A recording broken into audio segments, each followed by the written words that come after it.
আসসালামু আলাইকুম ওয়া রাহমাতুল্লাহি ওয়া বারাকাতুহু। ইন্নাল হামদালিল্লাহ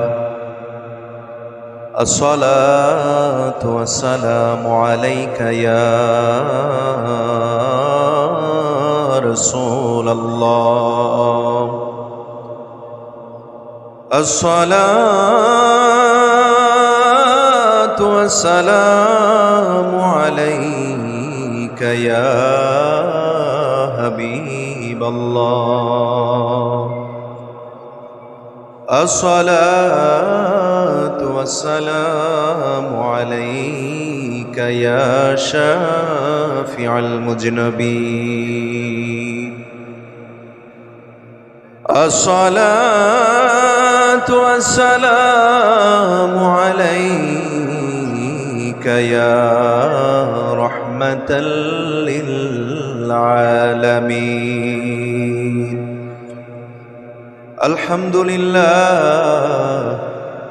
আলহামদুলিল্লাহ নাহমাদুহু ওয়া নাস্তাঈনুহু ওয়া নাস্তাগফিরুহু ওয়া নু'মিনু বিহি ওয়া নাতাওয়াক্কালু আলাইহি ওয়া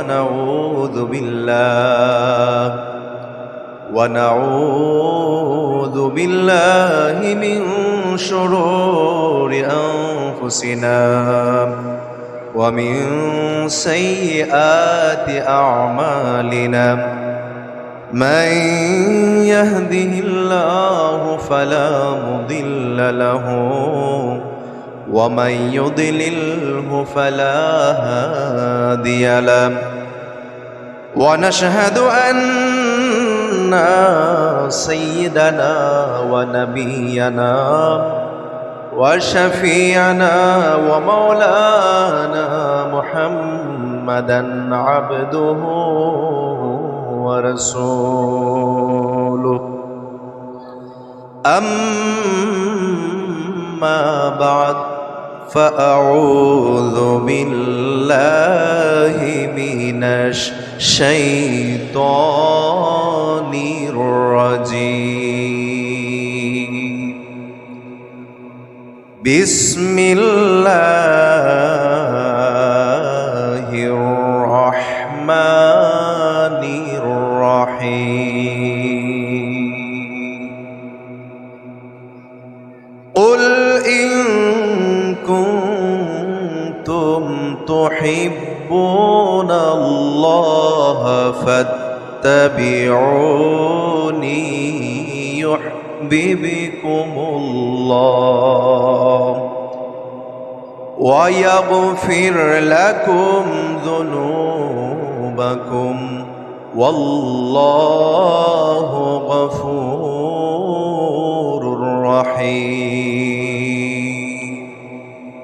صدق الله العظيم. قال النبي صلى الله عليه وسلم: من أحب سنتي فقد أحبني ومن أحبني كان معي في الجنة. إن الله وملائكته يصلون على النبي يا أيها الذين آمنوا صلوا عليه وسلموا تسليما. اللهم صل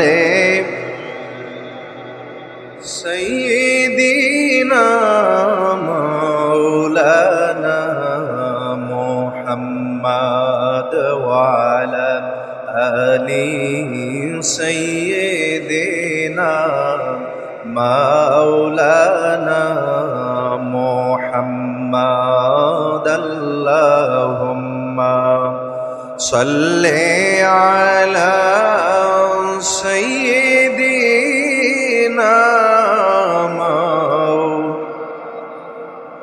محمد وعلى آل سيدنا মাওলানা নবীর দরুদ ছেড়ে মানুষ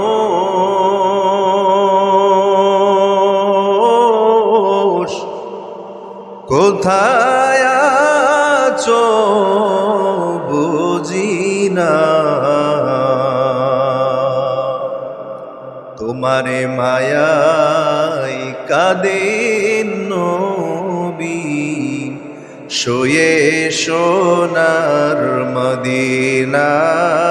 আল্লাহুম্মা সাল্লি আলা সাইয়্যিদিনা মাওলানা মুহাম্মাদ ওয়া আলা আলি সাইয়্যিদিনা মাওলানা মুহাম্মাদ। লা ইলাহা ইল্লাল্লাহ, লা ইলাহা ইল্লাল্লাহ, লা ইলাহা ইল্লাল্লাহ, লা ইলাহা ইল্লাল্লাহ, লা ইলাহা।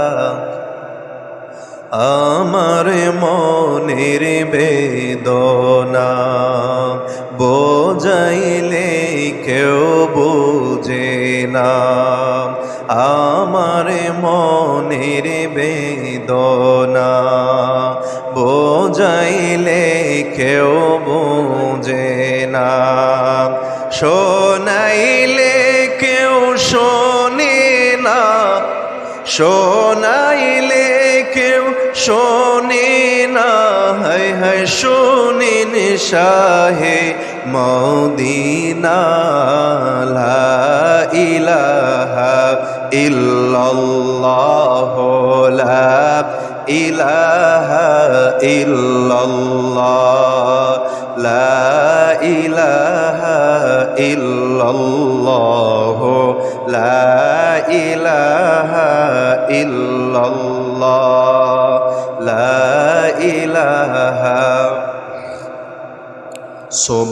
সুবহানাল্লাহ ওয়ালহামদুলিল্লাহ, লা ইলাহা ইল্লাল্লাহ। সুবহানাল্লাহ ওয়ালহামদুলিল্লাহ, লা ইলাহা ইল্লাল্লাহ, লা ইলাহা ইল্লাল্লাহ, লা ইলাহা ইল্লাল্লাহ, লা ইলাহা ইল্লাল্লাহ, লা ইলাহা ইল্লাল্লাহ। সুবহানাল্লাহ ওয়ালহামদুলিল্লাহ, লা ইলাহা ইল্লাল্লাহ, লা ইলাহা ইল্লাল্লাহ, লা ইলাহা ইল্লাল্লাহ, লা ইলাহা ইল্লাল্লাহ, লা ইলাহা ইল্লাল্লাহ। হাসবি রব্বি জাল্লাল্লাহ, মা ফি কলবি গায়রুল্লাহ। নূর মুহাম্মদ সাল্লাল্লাহ, লা ইলাহা ইল্লাল্লাহ। নূর মুহাম্মদ সাল্লাল্লাহ, লা ইলাহা ইল্লাল্লাহ। সুবহানাল্লাহ ওয়ালহামদুলিল্লাহ, লা ইলাহা ইল্লাল্লাহ, লা ইলাহা ইল্লাল্লাহ মুহাম্মাদুর রাসূলুল্লাহ সাল্লাল্লাহু আলাইহি ওয়াসাল্লাম। যে রাসূলের জন্য আল্লাহ পাক রব্বুল আলামিন সমস্ত কিছু সৃষ্টি করলেন। আল্লাহ জান্নাত সৃষ্টি করলেন, জাহান্নাম সৃষ্টি করলেন, তাম পৃথিবী সৃষ্টি করলেন ওই রাসূলকে ভালোবাসার জন্য। আমার আল্লাহ পাক রব্বুল আলামিন পবিত্র কোরআনের মধ্যে আমাদেরকে তাকে দিয়েছেন। আল্লাহ পাক রব্বুল আলামিন বলেন, ইন্নাল্লাহা ওয়া মালাইকাতাহু ইউসাল্লুনা আলান নবী ইয়া আইয়ুহাল্লাযীনা আমানু সাল্লু আলাইহি ওয়া সাল্লিমু তাসলিমা। দুনিয়ার মানুষ, আমি আল্লাহ পাক রব্বুল আলামিন তোমাদেরকে নামাজের কথা বললাম, কিন্তু আমি আল্লাহ পাক রব্বুল আলামিন নামাজ পড়ি না। তোমাদেরকে রোজার কথা বললাম, আমি আল্লাহ পাক রব্বুল আলামিন রোজা রাখি না। তোমাদেরকে হজ করার কথা বললাম, আমি আল্লাহ হজ করি না। ও দুনিয়ার মানুষ, কিন্তু আমি একটা কাজ তোমাদেরকে করার জন্য বললাম, এই কাজটা আমিও করি, আমার ফেরেশতারাও করে। বলুন সুবহানাল্লাহ। এই কাজটা হলো আমি এবং আমার ফেরেশতারা আমার বন্ধুর উপর দুরূদ এবং সালাম পেশ করি। বলুন সুবহানাল্লাহ। রাসূল পাক সাল্লাল্লাহু আলাইহি ওয়াসাল্লামকে সাহাবায়ে কেরাম কত সম্মান করতেন, কত ভালোবাসতেন। আর আমরা আজকে রাসূল পাক সাল্লাল্লাহু আলাইহি সাল্লামকে কিভাবে ভালোবাসি? দিন এবং রাত পার্থক্য হয়ে গেছে। হযরতে হানজালা রাদিয়াল্লাহু তাআলা আনহু নতুন বিবাহ করলেন। বিবাহের রাত্রিতে যখন সময় উনি ফজরের সময় গোসল করতে যাইবেন, ফজরের সময় গোসল করতে যাওয়ার সময় হঠাৎ করে ওনার কানের মধ্যে আওয়াজ আসলো। কে যেন রাস্তা দিয়ে বলে যাইতেছে, দিনের নবী উহুদের যুদ্ধে শহীদ হয়ে গেছেন। হানজালা রাদিয়াল্লাহু তাআলা আনহু ওনার স্ত্রীকে ডাক দিয়ে বলেন, বিবি গো, ও প্রাণের বিবি, আমি আর গোসল করব না। পানির যে মগটা হাতের মধ্যে নিয়েছিলেন, এই মগটা রেখে দিলেন। উনি তলোয়ারটা হাতের মধ্যে নিয়ে বের হয়ে গেলেন। ওনার স্ত্রী ডাক দিয়ে বলে, স্বামী গো, আপনার উপর তো গোসল ফরজ হয়ে গেছে, আপনি গোসল করুন। হানজালা রাদিয়াল্লাহু তাআলা আনহু বলতেছেন, ও আমার স্ত্রী, যেই রাসূল দুনিয়ার মধ্যে নাই, যে রাসূলের জন্য আল্লাহ পাক রব্বুল আলামিন তাম পৃথিবী সৃষ্টি করলেন, যেই রাসূলের জন্য আল্লাহ পাক রব্বুল আলামিন জান্নাত সৃষ্টি করলেন, জাহান্নাম সৃষ্টি করলেন, ওই নবী যদি দুনিয়ার মধ্যে না থাকেন, আমি হানজালা থেকে কি লাভ? আমি হানজালার গোসল করে কি লাভ? দুনিয়ার মধ্যে বেশি কি লাভ? না না, আমি একটা সেকেন্ডও দেরি করব না। আমি এই মাত্র যুদ্ধের ময়দানে ঝাঁপিয়ে পড়ব। এই কথা শোনার পরে হানজালা রাদিয়াল্লাহু তাআলা আনহু তলোয়ারটা হাতের মধ্যে নিয়ে যুদ্ধের দিকে রওনা হলেন। আল্লাহর রাসূলও কিন্তু শহীদ হন নাই, কিন্তু ওনার কানের মধ্যে আওয়াজ আসলো রাসূল শহীদ হয়ে গেছেন। হানজালা রাদিয়াল্লাহু তাআলা আনহু যুদ্ধের ময়দানে গিয়া যুদ্ধ করতে করতে করতে করতে এক পর্যায়ে শহীদ হয়ে গেলেন। শহীদ হয়ে যাওয়ার পরে যখন সময় যুদ্ধটা শেষ হয়ে গেল, আল্লাহর রাসূল সাল্লাল্লাহু আলাইহি ওয়াসাল্লাম এই যুদ্ধের ময়দানে ওনার দান্দান মুবারক শহীদ হয়েছিল। মাথার মধ্যে যে লোহার টুপি ছিল, এই টুপিটা ভেঙে মাথার মধ্যে ঢুকে গিয়েছিল। আল্লাহর রাসূল যখন সময় একটু সুস্থ হলেন, আল্লাহ রাসূল যুদ্ধের ময়দানে আসলেন। এসে সাহাবায়ে কেরামদেরকে বলতেছেন, ও আমার সাহাবীরা, আমার যেই সাহাবীরা আজকে যুদ্ধের ময়দানে শহীদ হয়েছে, তোমরা তাকে নিয়ে আসো, তাদেরকে নিয়ে আসো। এভাবে সমস্ত সাহাবায়ে কেরামের লাশ একত্রিত করা হলো। কিছু দূর দেখা যায় একজন মহিলা বোরকা পরা অবস্থায় হাতের মধ্যে মেহেদি পরা দাঁড়িয়ে আছেন। উনি ডাক দিয়ে বলেন, ইয়া রাসূলুল্লাহ, ইয়া হাবিবাল্লাহ, ও গো মায়ার নবী, দয়ার নবী, ইয়া রাসূলুল্লাহ, আমার স্বামী গতকালকে নতুন বিবাহ করেছিলেন, আমার স্বামী যখন সময় খবর শুনলেন আপনি শহীদ হয়ে গেছেন, ইয়া রাসূলুল্লাহ, আর একটা সেকেন্ডও উনি ঘরের মধ্যে থাকলেন না, উনি ফরজ গোসলটা না করে যুদ্ধের ময়দানে চলে আসলেন গো নবী। ইয়া রাসূলুল্লাহ, ইয়া হাবিবাল্লাহ, যুদ্ধ করতে করতে উনি শহীদ হয়ে গেছেন। নবী গো, আমার স্বামীকে গোসল না দিয়া আপনি আমার স্বামীকে কবরস্থ কইরেন না। যারা শহীদ হয় তাদেরকে কিন্তু গোসল দেওয়া হয় না, রক্ত মাখা অবস্থায় তাদেরকে দাফন করা হয়। কিন্তু উনি বলতেছেন আমার স্বামীকে আপনি গোসল না দিয়া দাফন কইরেন না। রাসূল পাক সাল্লাল্লাহু আলাইহি ওয়াসাল্লাম সাহাবায়ে কেরামদেরকে নিয়ে হানজালা রাদিয়াল্লাহু তাআলা আনহুর লাশটা খুঁজতেছেন, কোথাও খুঁজে পান না।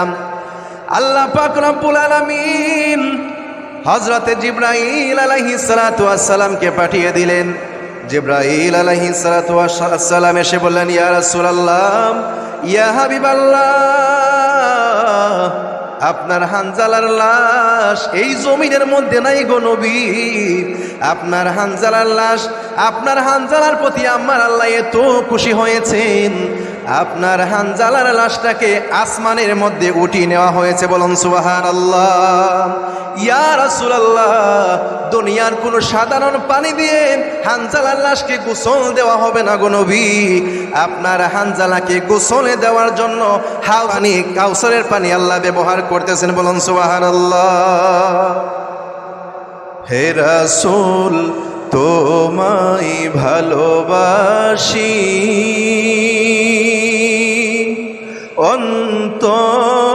অন্তরে শুধুই মুখে না,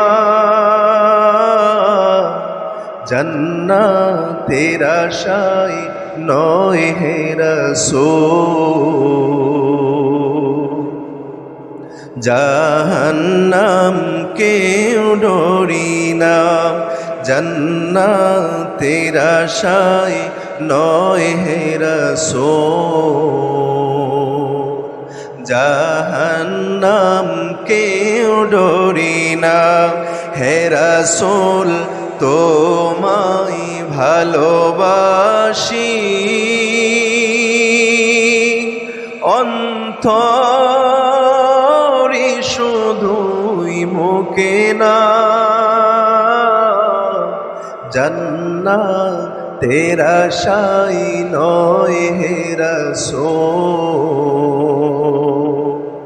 জাহান্নাম কেউ ডরি না, জান্নাতের আশায় নয় হে রাসূল,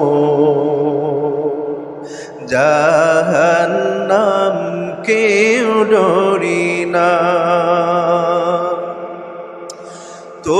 তোমায় পাওয়ার আশায় মন ছুটে যায় মদিনায়,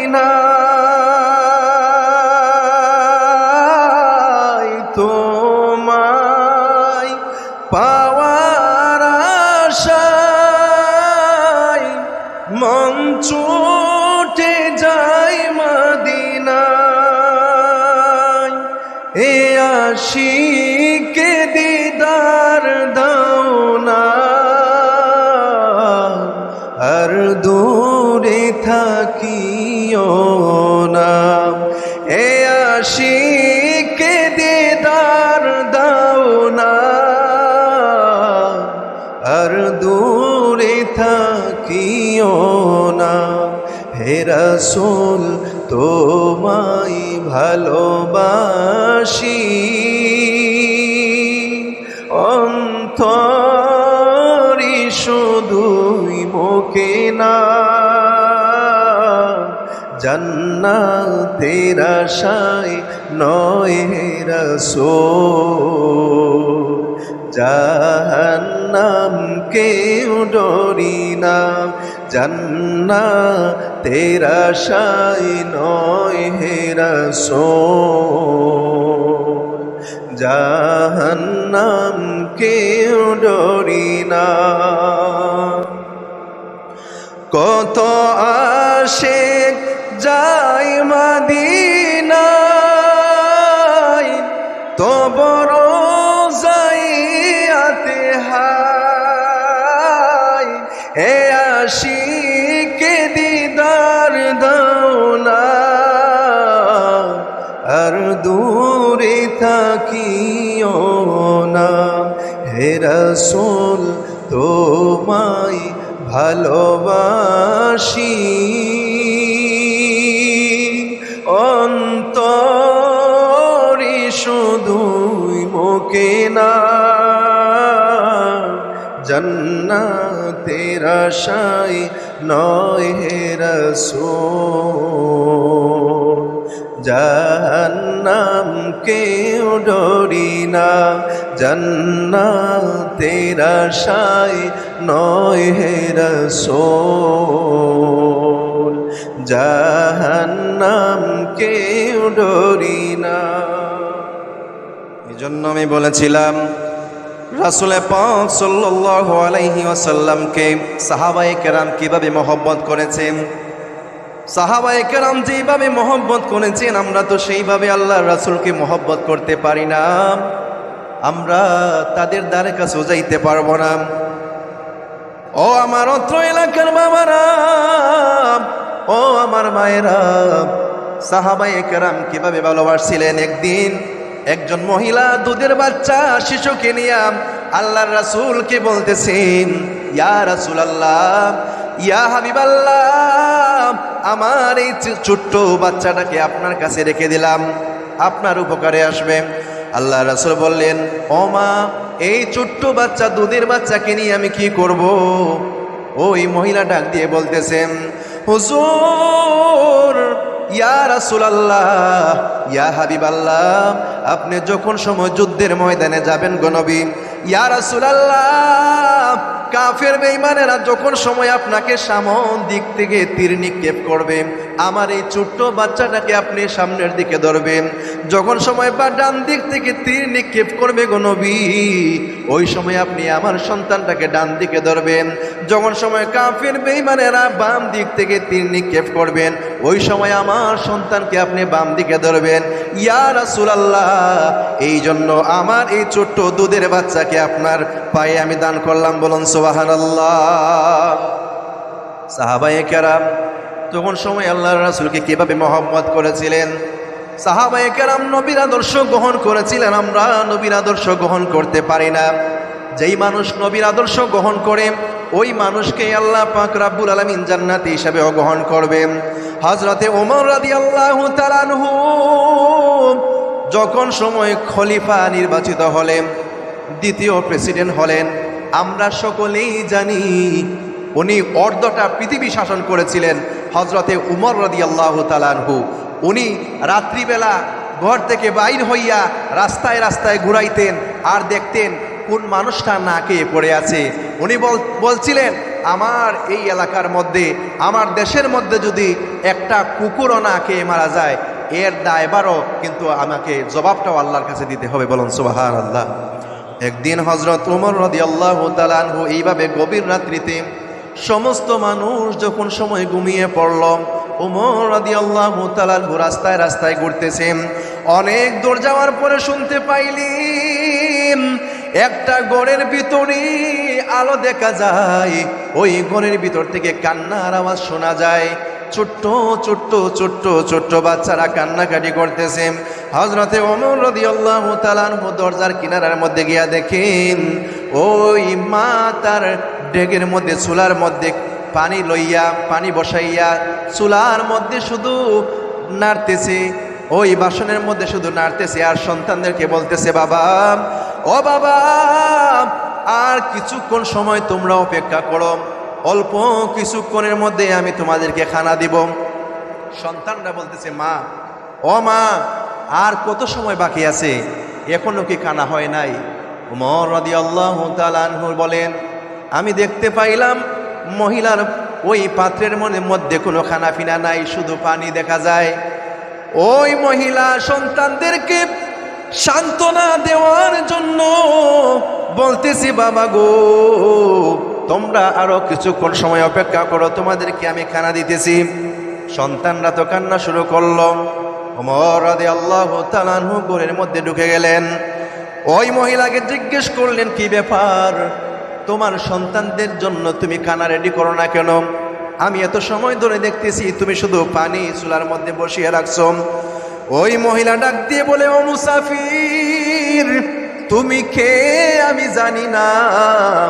আজকে অনেক দিন হয় আমার স্বামী জিহাদের ময়দানে গিয়ে, যুদ্ধের ময়দানে গিয়ে শহীদ হয়েছেন। ও মুসাফির, আমি মানুষের ঘরে ঘরে কাজ করি, আমি মানুষের বাড়িতে কাজ করে আমার সন্তানদেরকে আমি খানাপিনা করাই। আজকে আমি কোথাও কাজে যাইতে পারি নাই, এই জন্য আমার সন্তানদের জন্য আমি কোনো খাবারও আনতে পারি নাই। ও মুসাফির, আমার সন্তানদেরকে সান্ত্বনা দেওয়ার জন্য আমি মা ওই ডেগের মধ্যে, বাসনের মধ্যে, পাত্রের মধ্যে কিছু পানি বসাইলাম।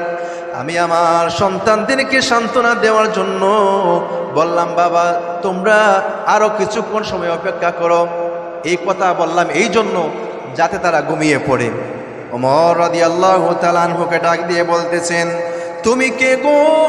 আমি জানি না। আজকের দিনটা আমার সন্তানদের জন্য আমি কোনো খানা খাবার পাকাইতে পারলাম না। এই দেশের যে প্রেসিডেন্ট উমর, ওই উমর আমার কোনো খবর নেই না। কাল কিয়ামতের ময়দানে আমি উমরকে, কাল কিয়ামতের ময়দানে তার গলার মধ্যে গামছা লাগাইয়া কিয়ামতের মাঠের মধ্যে আমি তাকে টানবো। ওই মহিলা উমরের কাছেই বলতেছেন, কিন্তু উনি তো আর জানেন না যেই মানুষ দাঁড়িয়ে আছে উনি হলেন উমর। হযরতে উমর রাদিয়াল্লাহু তাআলা আনহু মহিলাকে বললেন, মা, ও মা, তুমি কিছুক্ষণ অপেক্ষা করো। এই কথা বলার পরে হযরতে উমর রাদিয়াল্লাহু তাআলা আনহু বাইতুল মালের মধ্যে চলে গেলেন। ওইখানে যাওয়ার পরে ওইখানের মধ্যে এমন একজন সাহাবী ছিলেন বাইতুল মালের দায়িত্বে থাকা, যার নাম ছিল আসলাম। বললেন, আসলাম রে, ও আসলাম, আমার খাদের মধ্যে একটা বস্তা আটা তুমি তুলে দাও, আমি খাদে করে নিয়ে ওই মহিলার বাড়িতে দিয়ে আসব। আর আমার ঘরের ভিতরে যদি তুমি কিছু রুটি পাও, কিছু গোস্ত পাও, তাহলে আমার সাথে নিয়ে আসো। আসলাম বলতেছেন, আপনি একটা দেশের প্রেসিডেন্ট, আপনার কাঁধের উপর যদি আমি আটার বস্তা তুলে দেই তাহলে তো বেয়াদবি হয়ে যাইবে। ওমর রাদিয়াল্লাহু তাআলা আনহু বলতেছেন, আসলাম রে, ও আসলাম, জাহান্নামের আগুন থেকে যদি আমাকে বাঁচতে হয়, ওই মহিলার কাঠগড়ায় যদি আমাকে না দাঁড়াইতে হয় রে আসলাম, তাহলে আজকে আমাকে কাঁধের ওপর করে মহিলার বাড়িতে আটার বস্তা নিতে হবে। বলুন সুবহানাল্লাহ। একটা দেশের প্রেসিডেন্ট হয়ে দেখেন উনার নিজের কাঁধের উপর আটার বস্তা উনি নিয়ে যাইতেছেন। গিয়ে বললেন, মা, ও মা, আমি তোমার জন্য এক বস্তা আটা নিয়ে আসলাম, আর এই দেখো তোমার জন্য কিছু রুটি নিয়ে আসলাম গো মা, এই রুটিগুলা তোমার সন্তানদেরকে তুমি দাও। ও মা, এই রুটিগুলা তোমার সন্তানদেরকে তুমি দাও, আর এই গোশতগুলা তোমার সন্তানদেরকে তুমি দাও। ও মা, এই আটার বস্তা তোমার জন্য আনলাম, তুমি তোমার সন্তানদেরকে খাওয়াইও। হযরতে উমর রাদিয়াল্লাহু তাআলা আনহু এই কথা বলে চলে গেলেন। ওই মহিলা মনে মনে ভাবলো উনি মনে হয় মুসাফির। পরের দিন সকালবেলা হযরতে উমর রাদিয়াল্লাহু তাআলা আনহু যখন সময় মসজিদ নববীর মধ্যে ফজরের নামাজ শেষ করলেন, হযরতে উমর রাদিয়াল্লাহু তাআলা আনহু সালাম ফিরানোর পর বলতেছেন, ও মুসল্লিয়ানে কেরাম, তোমরা কেউ আজকে বাড়িতে যাইবা না, মসজিদ নববীর মধ্যে বসে থাকবা। বসে থাকার পরে এই জায়গার মধ্যে একটা বিচার কার্য হবে, একটা বিচার আছে, এই বিচার ফয়সালা শেষ করার পরে তোমরা বাড়িতে যাইবা। উনি বললেন, উনি সেনাবাহিনী পাঠাইলেন, পুলিশ পাঠাইলেন যে ওই বাড়িতে একটা মহিলা আছে, এই মহিলাকে তোমরা নিয়ে আসবা। উনি যদি নাও আসতে চান তাহলে জোর করে তোমরা আমার কাছে নিয়ে আসবা। ওই মহিলার কাছে যখন সময় পুলিশ গেল, গিয়ে আসার কথা বলল, মহিলা মনে মনে ভাবতেছেন, হায় রে, আমি কি করলাম? উমরের বিরুদ্ধে আমি গতকালকে যে কথা বলছিলাম, মনে হয় উনি রাগ করলেন, মনে হয় ওই মুসাফির গিয়ে উমরের কাছে বলে দিয়েছে, এই জন্য উমর আজকে আমাকে ডাকতেছে, না জানি আমার আজকে কি হয়। উনি যখন সময় ধীরে ধীরে উমরের কাছে আসতেছেন, প্রেসিডেন্টের কাছে আসতেছেন। ওনার একদিকে এক সন্তান, ডান দিকে এক সন্তান, বাম দিকে এক সন্তান, ছোট্ট দুধের বাচ্চা কোলে করে নিয়ে আসতেছেন। ওই মহিলা যখন সময় হযরতে উমরের কাছে আসলেন, উমরের কাছে আসার পরে ওই মহিলাকে ডাক দিয়ে বলতেছেন, মা, ও মা, এই দেখো আমার গলার মধ্যে একটা গামছা দেখা যায় গো মা। মা গো, এই গামছাটা আমি গলার মধ্যে পেঁচাইয়া তোমার হাতের মধ্যে দিলাম গো মা। দয়া করে দুনিয়ার মধ্যে তুমি আমাকে গামছা লাগাইয়া টানো, তারপরও কিয়ামতের ময়দানে আল্লাহর সামনে আমাকে লজ্জিত কইরো না। সুবহানাল্লাহ। একটা দেশের প্রেসিডেন্ট হওয়ার পরে কিভাবে আল্লাহকে ভয় করলেন, কিভাবে ওই মহিলাকে সাহায্য করলেন। আর বর্তমান দেশের প্রেসিডেন্টের দিকে আপনারা একটু তাকাইবেন, বর্তমান দেশের নেতাদের দিকে আপনারা একটু তাকাইবেন। ওনারা নিজের পেটই ভরতে পারে না, ভরা যায় না, কিভাবে জনগণের পেট ভরবে। সম্মানিত মুসল্লিয়ানে কেরাম, সম্মানিত হাজিরিন, আমরাও যদি ওই উমরের মতো, সাহাবায়ে কেরামদের মতো আমাদের জীবনযাপন আমরা পরিচালনা করতে পারতাম, তাহলে এই দেশটা সোনার দেশ হিসেবে পরিণত হইয়া যাইত।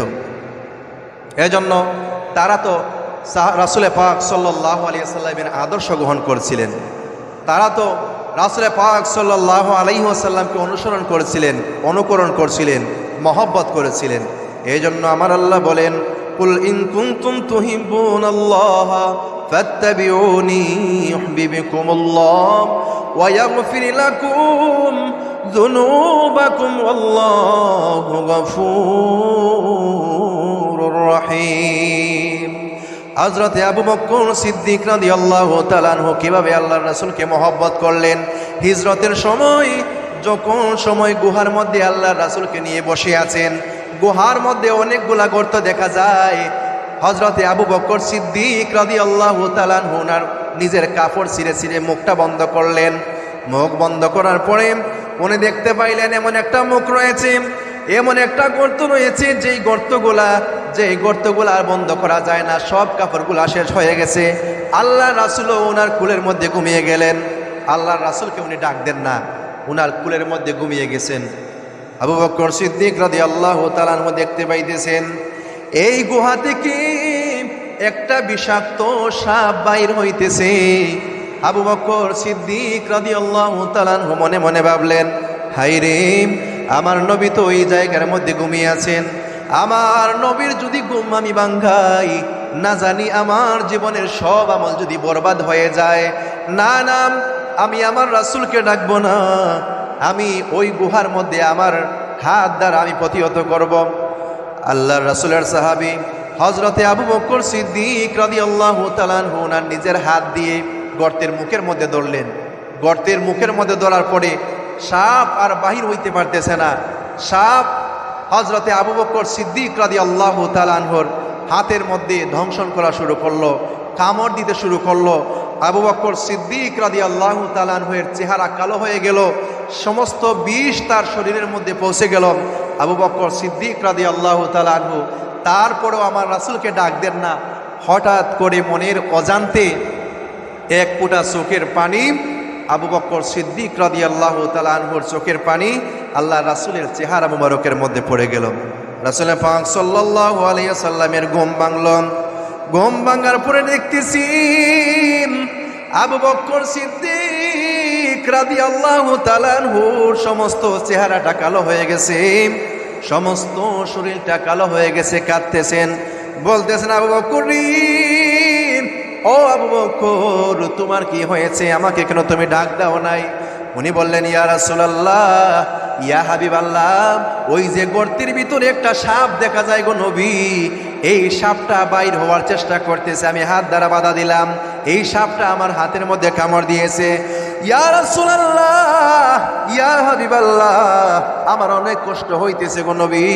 ইয়া রাসূলুল্লাহ, এই জন্য আমি আপনাকে ডাক দেই না, না জানি আপনাকে ডাক দিলে আমার জীবনের সব আমল যদি আল্লাহ বরবাদ করে দেন। বলুন সুবহানাল্লাহ।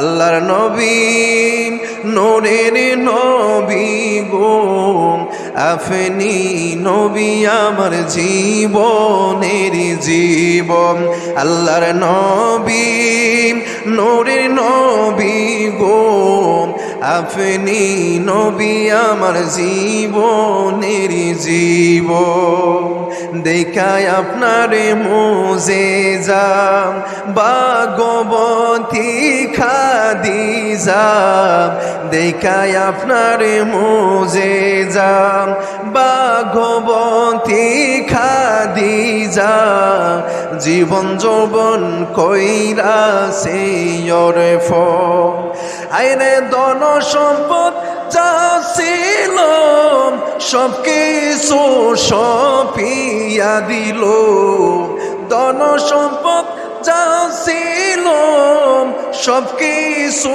সপিয়া দিল মালিক বানাইলে না পনাই আল্লাহর নবী নূরে নবী গো আপনি নবী আমার জীবনের জীবন আল্লাহর নবী নূরে নবী গো আপনি নবী আমার জীবনের জীবন নবী রাখালিয়ার বেশে মাহালি মার দেশে বকরি চরাইতেন জঙ্গলায় নবী রাখালিয়ার বেশে মাহালি মার দেশে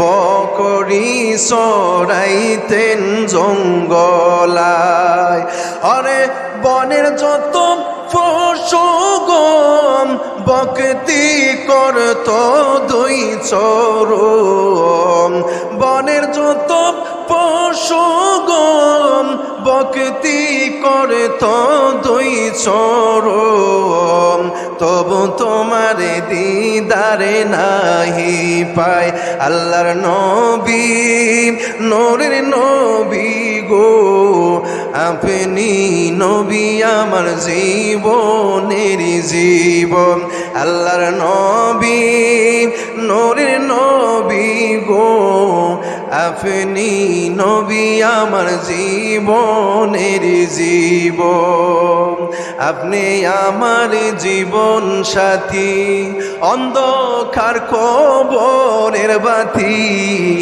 আপনি আমার জীবন সাথী অন্ধকার কবরের বাতি আপনি নবী আমার দিন দুনিয়ার দম আল্লাহর নবী নূরের নবী গো আপনি নবী আমার জীবনের জীবন আল্লাহর নবী নূরের নবী গো আপনি নবী আমার জীবনের জীবন একটু মোহব্বতের সহিত রসুলে পড়ুন আল্লাহুম্মা সাল্লি আলা সাইয়্যিদিনা মুহাম্মাদ আল্লাহুম্মা সাল্লি আলা সাইয়্যিদিনা মুহাম্মাদ নাবিয়ানা শাফিয়ানা মাওলানা মুহাম্মাদ নাবিয়ানা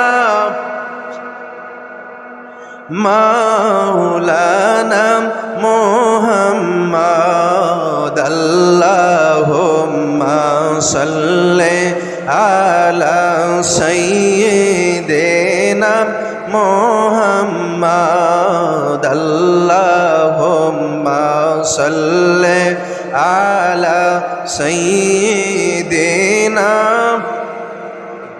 আল্লাহুম্মা আমিন আলহামদুলিল্লাহি রাব্বিল আলামিন ওয়াল আকিবাতু লিল মুত্তাকিন الصلاة والسلام عليك يا سيد الأنبياء والمرسلين وأفوض أمري ইলাল্লাহ ইন্নাল্লাহা বাসীরুম বিল ইবাদ হাসবুনাল্লাহু ওয়া নি'মাল ওয়াকিল নি'মাল মাওলা ওয়া নি'মান নাসীর।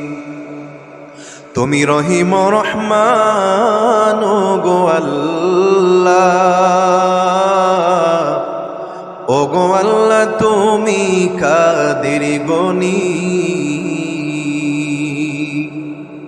তুমি রহিম রহমান গো আল্লাহ, ও গো আল্লাহ তুমি কাদের গনি। তুমি আদম নবীরে করছো দয়া, আরাফার ময়দানে আমরা ঋণী করবা দয়া গো আল্লাহ। হাসরের ময়দানে গো আল্লাহ, ও গো আল্লাহ তুমি কাদের গনি। ইব্রাহিম নবীরে করছো দয়া, নমরুদের আগুনে আমরা ঋণী করবা দয়া গো আল্লাহ। দুজকের আগুনে গো আল্লাহ, ও গো আল্লাহ তুমি কাদের গনি। তুমি রহিম রহমান গো আল্লাহ, ও গো আল্লাহ তুমি কাদের গনি। আল্লাহ আজকের এই মাহফিলকে তুমি কবুল আর মঞ্জুর ফরমাও। আল্লাহ এই মাহফিল করতে গিয়ে যারা টাকা দিয়ে পয়সা দিয়ে শ্রম দিয়ে সাহায্য সহযোগিতা করেছেন গো আল্লাহ, প্রত্যেকের সাহায্য সহযোগিতাকে তুমি কবুল আর মঞ্জুর ফরমাও। মাবুদ গো, ও দয়ার আল্লাহ, আমরা যারা হাত বাড়াইলাম গো আল্লাহ, আমাদের আদরের মা বাপ, দাদা দাদি, নানা নানি, চাচা চাচি, মায়ার মানুষ, মহব্বতের মানুষ সহ বংশের যত মানুষ অন্ধকার কবরের মধ্যে শায়িত, আল্লাহ প্রত্যেকের কবরের মধ্যে তুমি আজকের এই সবটুকুন বসাইয়া দাও। আল্লাহ গো, আমাদের সাথে গভীর সম্পর্ক রাখিয়া রাখিয়া আজকে যারা এতিমের হালতে অন্ধকার কবরের মধ্যে শায়িত গো আল্লাহ, একটা কবরে গো আল্লাহ আযাব দিও না। মেহরবানি করিয়া গো আল্লাহ, তোমার মায়ের বান্দা মাওলানা আব্দুল ওয়াদুদ সাহেব দোয়া চেয়েছেন।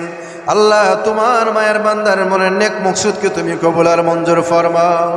আমরা যারা হাত বাড়াইলাম গো আল্লাহ, তুমি তো জানো কার মনে কি আশা, কার মনে কি যন্ত্রণা গো আল্লাহ।